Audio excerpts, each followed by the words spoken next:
এই যে আমার সামনে পিছনে শাকগুলো দেখতেছুন, এটি তো কম বেশি সবাই চিনুন। এটি হচ্ছে হেঁচি শাক, আমরা এটারে এলঞ্চি শাক কই, আবার অনেকে হেলেঞ্চা শাকও কয়। তো আমরা পুকুরে কিন্তু অনেক ওই এই শাকগুলা। আর এখন যেহেতু বর্ষাকাল আয় পড়ছে, পানি হয়ে গেছে পুকুরের মধ্যে, তো পানির উপর থেকে কিন্তু শাকগুলা একদম পরিষ্কার পরিষ্কার আছে। তো আজকে হলো আমরা এই হেলেঞ্চা শাক আর ডাল দিয়ে একটা মজা রান্না করাম। এর লেগে আমি পুকুরে নাইমে আজকে শাক উড়াই লইতেছি। এই শাক তোলার কিন্তু একটা সিস্টেম আছে, শুধু যেরকম চা পাতা যেমনি তুলে এরকম খেলে আগাটা তুললিও।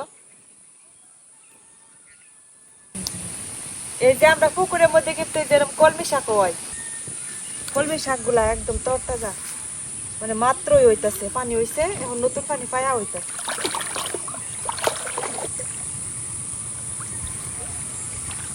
কত বড় ডাটা!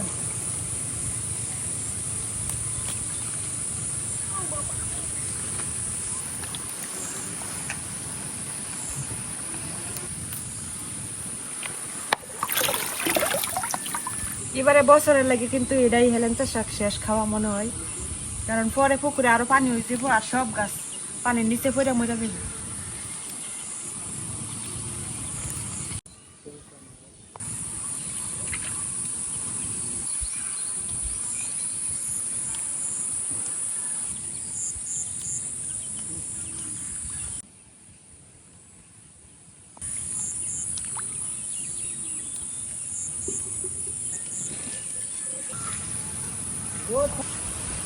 আর এরকম গাড়ি আপনাকে বসে আপনাকে বাপে বসে দিয়ে রাখবেন।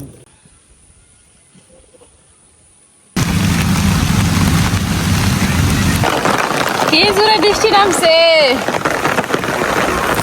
আরেকবারই কাম দেওয়া বিচে হাত তুলতেছে। নামছে সম্ভবত বৃষ্টি আসছে না, বৃষ্টি পাইতে হচ্ছে। আমি তো একদম বৃষ্টি গোসলি করা, বৃষ্টি পাইতে ভালোই। বৃষ্টি নামছে, আমার শাক শুরু হয়ে গেছে, এই যে এক মিনিট হয়ে গেছে, আমি গোসল করে ফেলতে রান্নাতে।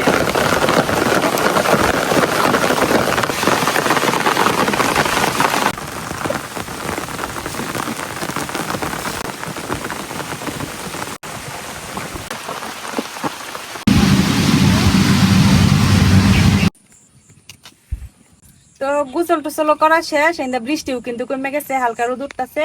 তো ওখানে আমি বাটটা বয়া দিতেছি, তারপরে হলো শাকটি বাছা।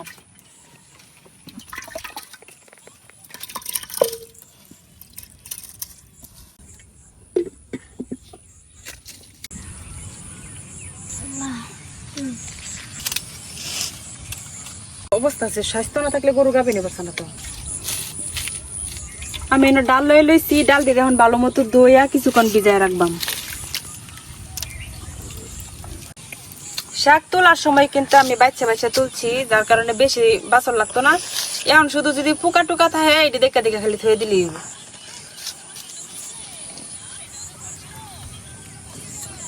যে কলমি শাকগুলা এলো সবচেয়ে মজার। পানি শাক দেখে কিন্তু অনেক ফন ফন হয়েছে শাকটি, একবারে টাটকা টাটকা লাগতেছে। কিন্তু পানির শাকের চেয়ে টানের শাক শাকগুলা বেশি ভালো লাগে। এখন আর শাক খাওয়ান যেত না, শাক খাওয়ার সিজন শেষ। পানি হয়েছে চারিদিকে, শাক খাওয়া শেষ। এটা এবারে বছরের শেষ শাক খাওয়া মনে হয়। এখন আমি এই শাকগুলারে ছোট ছোট করে কাটতে লইয়াম,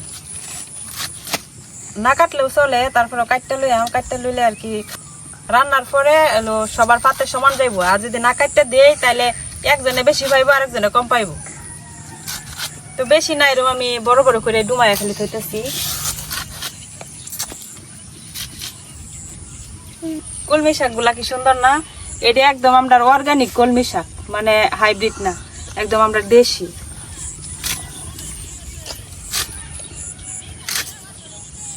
এইটি কি এটি দেশি না বিদেশি? এলঞ্চি শাক তো দেশি, গ্রামীণ শাক। এলঞ্চি শাক তো চাষ করন লাগে না, আর এই কলমি শাক কিন্তু চাষ করন যায়। যেটি হাইব্রিডের, এটি আপনার পাতা বড় বড় আর সাদা সাদা পাতা।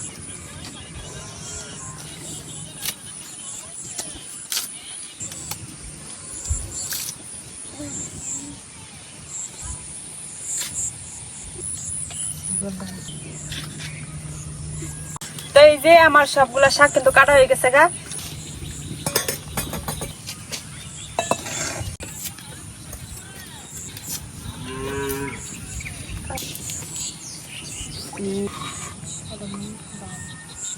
আমরা এই হেলাঞ্চা শাক আর ডালের রান্নাটা কিন্তু একবারেই মাখা নিব, হাতে মাখা।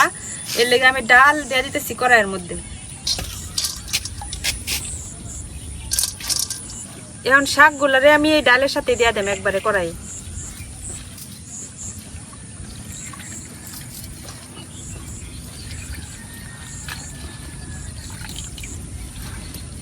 এদিক দিয়ে বাবি পেঁয়াজ রসুন দিয়ে কাটতে থাকুক, আমি গাছের থেকে গিয়া কয়টা কাঁচামরিচ লাই। এখনো গাছে কিন্তু অনেক কাঁচামরিচ আছে।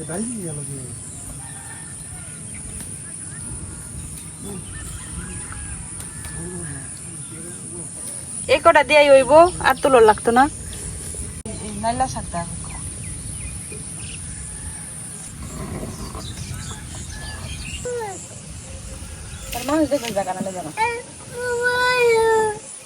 আমার একটা করলা গাছ আছে, তো অনেক করলা হয়েছে, কিন্তু কয়েকদিনে তুইলা খাওয়া হয়েছে। তো আজকে গিয়া দিই কয়টা করলা পাই নাকি, যদি পাই তাহলে করলা বাজি করাম। এনে কিন্তু আমি দুন্দুল গাছ লাগাইছিলাম না, এই দিয়েছে আমরা দেশি দুন্দুল। দুন্দুল গাছ আমার গেটের উপরে উঠতে হতেছে।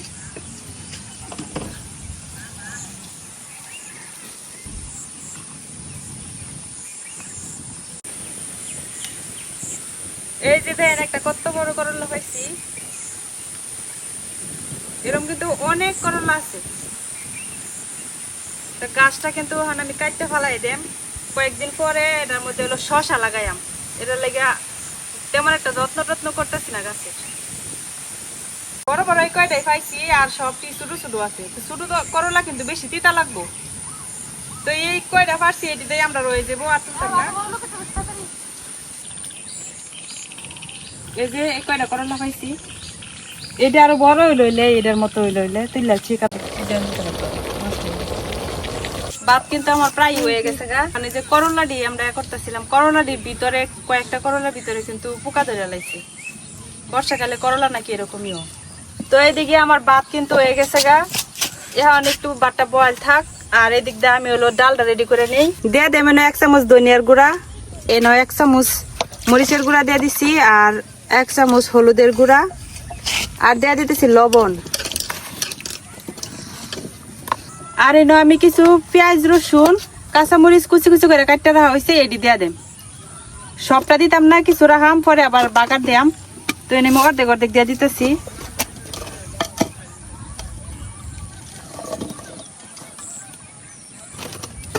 এখন দিয়ে দেম হলো তেল। শাকটারে সুন্দর করে হাত দিয়ে মাইখা লইয়াম।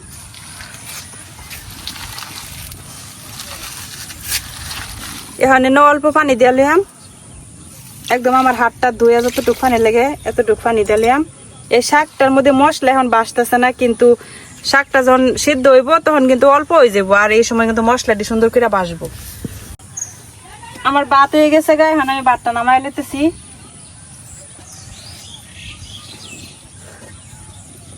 ভাতটা ডাইকা রেখে দিই। মাটির হাঁড়িতে ভাত রান্না করলে কিন্তু খুব সুন্দর ভাত হয়। ডাইকা রেখে দিলে অটোমেটিক ভাতগুলা জর্জর হয়ে যাব। আর আমি এখন ডালের কড়াইটা বয়ে দিতেছি। ডাইকা দিই যাতে তাড়াতাড়ি শাকগুলা সিদ্ধ হয়ে যায়। এই যে আলু করলা দিয়ে আনছিল ভাজি করার লেগে, করলা কিন্তু অনেকটাই পোকা, এর লেগে ভিতর দিয়ে আমরা ফালাই দিছি, পরিষ্কার গুলা ভালো গুলা নিছি। তার সাথে আলু দিয়াম, আলু ভাজি করাম, আলু দিয়া করলা দিয়া ভাজি করলা দিয়ে পয়লা নিতেছি।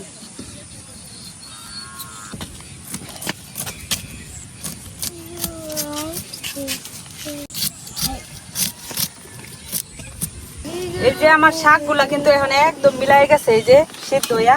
তো এখন আমি ওর লগে যতটুকু পানি দরকার আমার পানি দিয়ে লইয়াম, কারণ নাইলে ডাল সিদ্ধ হইতো না।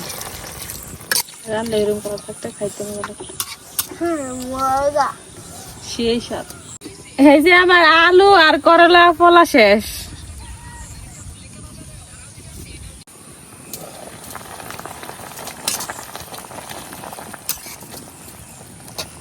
শখের মরিচ গাছ, মরিচ ধরছে। এই যে আমার ডাল কিন্তু সিদ্ধ হয়ে গেছে, এখন ডালটা একটু ঘুটনি দিয়ে লইয়াম।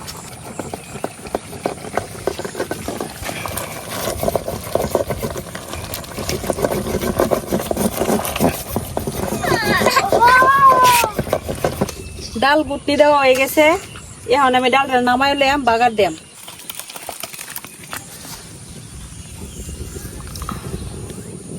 কড়াই গরম হয়ে গেছে, এখন তেল দিয়ে দিয়াম। এখন দিয়ে দেম কিছু জিরা, আর একটা দারচিনি, আর 2টা লং, আর 2টা এলাচ। এখন দিয়ে দেম বাকি পেঁয়াজ রসুন দি।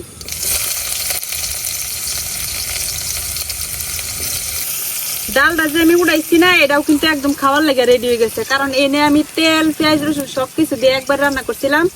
আর বেশিরভাগ সময় কিন্তু এইবার বাগার ছাড়াই রান্না করে খাওয়াও, কিন্তু বাগার দিয়ে খাইলে এটা অন্যরকম একটা স্বাদ লাগে, আলাদা একটা সেন্ট থাকে বাগারের, যার লেগে বাগার দিয়ে লইতেছি। নাহলে বাগার ছাড়া খাইতেও কিন্তু অনেক মজা লাগে। পেঁয়াজ রসুন কিন্তু ভাজা হয়ে গেছে গা, এখন ডালটা দিয়ে দেম।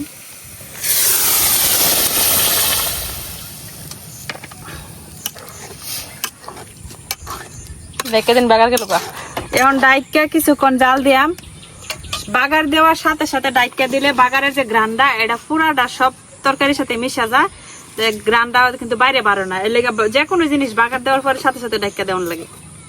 এখন এই আলু আর করলাটিরও বাইজা লইয়াম। তো এর লেগে প্রথমে করলার মধ্যে একটু হলুদ লবণ মাখায় লইয়াম, আর এনে কাঁচামরিচ কয়টা চিরা দিয়ে দিলাম।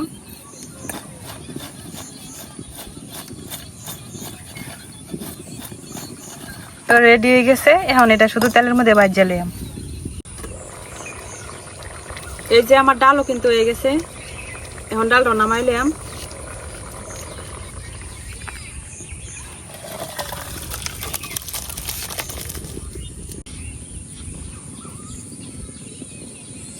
এখন করলাটি ভাজা লইয়াম, করলাটি দিয়ে দেম তেলের মধ্যে।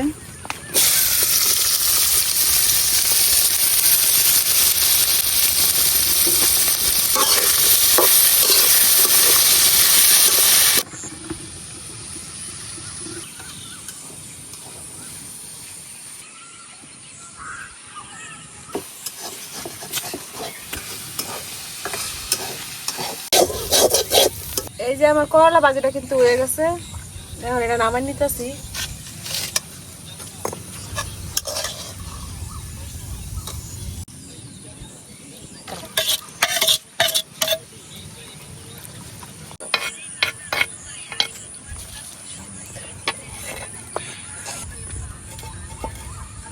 রান্না শেষ, এখন হলো খাওয়া দাওয়া শুরু। তো আজকে দুপুরে আমরা শুধু করলা ভাজি আর এই হেলেঞ্চা শাকের ডালি রান্না করছি, এটি দিয়ে খাওয়া দাওয়া হইব। আজকে সব পুষ্টিকর খাবার দাবার। খাওয়া দেওয়ার পালা কেমন হয়েছে রান্না? করলা ভাজি আমার এমনিতেই অনেক পছন্দের, আর যদি ওর নিজের গাছের করলা তাহলে তো আর কথাই নেই। বিসমিল্লাহ। অনেকেই মনে মনে ভাবতে পারেন করলার সাথে আলু দিছি, আমরা করলার সাথে আলু দিই দিতে একটু কম লাগার লাগিয়া। করলা ভাজিটা খাওয়া শেষ, এখন ডাল দেখাই দিয়ে কিরম হয়েছে।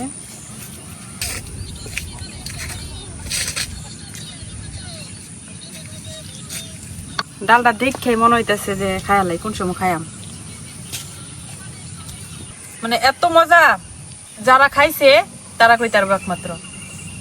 তো এই হেলেঞ্চা শাকটা অনেকেই কয় যে তিতা লাগে, একদমই হেলেঞ্চা শাক তিতা লাগে না। আর যেহেতু আমরা লোক পানির থেকে তুলছি, এই শাকটা তো আরো মিষ্টি মিষ্টি লাগে।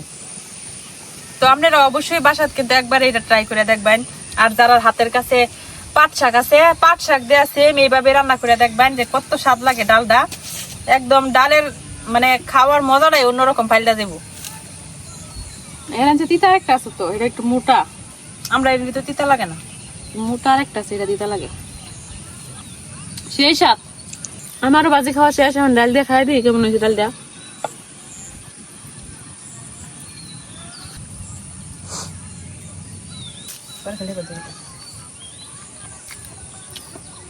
সত্যি ডালটা অনেক মজা হয়েছে, না খাইলে বুঝতামই না এত মজা। আপনারাও যদি হাতের কাছে এরকম শাক পান, একবার হইলে ওই শাক আর ডাল দিয়ে রান্না করে খায়া দেখবেন কেমন হয়েছে।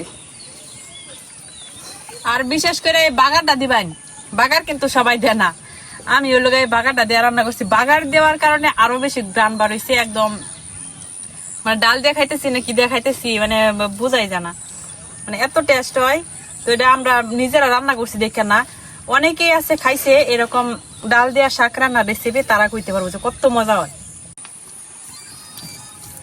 মনে হইতেছে তো এই একবারই ডাইলে আমি খেয়াল থাকবো। তো আজকে ভিডিও পর্যন্তই, সবাই ভালো থাকবেন, সুস্থ থাকবেন, আল্লাহ হাফেজ। আল্লাহ হাফেজ।